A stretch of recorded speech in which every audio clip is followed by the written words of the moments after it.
धुन सारवाला झालं या घरी घट घालायचा ठरला धुन सारवाला झालं या घरी घट घालायचा ठरला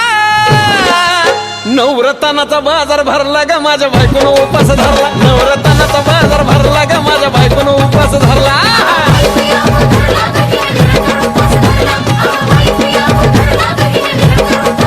नवरत्नाचा बाजार भरला ग माझ्या बायकोनं उपास धरला नवरत्नाचा बाजार भरला ग माझ्या बायकोनं उपास धरला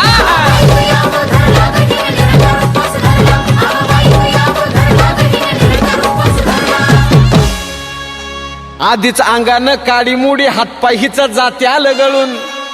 उद्या बसायचं घट म्हणलं की रातीच ठेवलंय भगरीचं पीठ मळून केळं रताळ दूध पाताळ नात कसं आलं या जुळून बघा ना कुणाची वाट बया